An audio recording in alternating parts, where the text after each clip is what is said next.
US Films present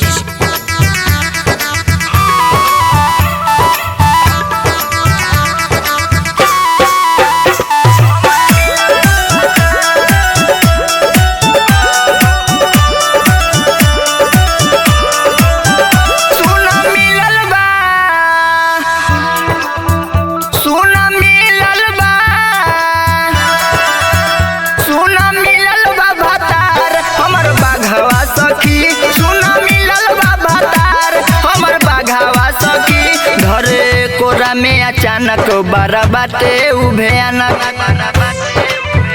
धरे कोरा में अचानक बारा बाटे भयानक डर लागे जब जाई ओकरा लगावा सखी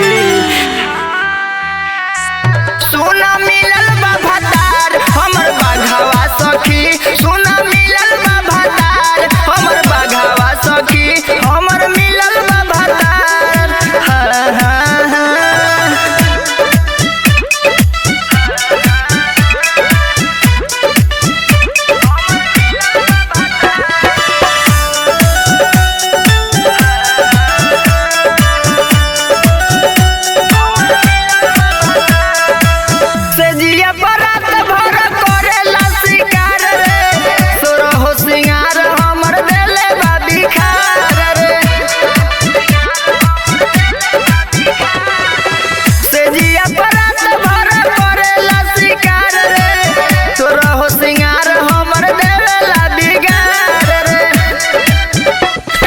नोची नोची मास फेल करेला हदास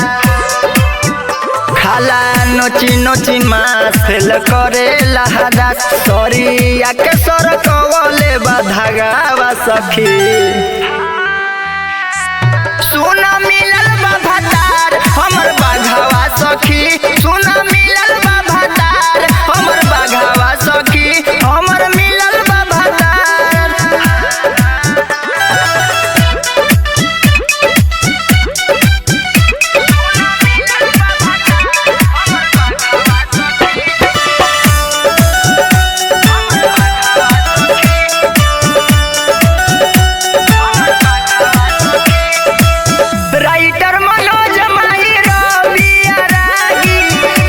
जब होके मजा ले बन के बागी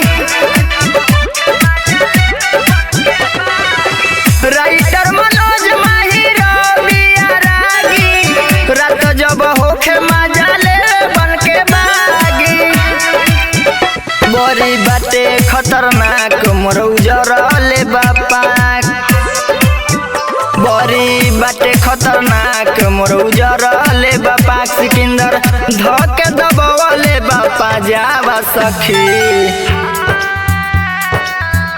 सोना मिलल बा भतार हमर बाघावा सखी सोना मिलल बा भतार हमर बाघावा सखी हमर मिलल बा भतार US Recording Studio, Dhaka।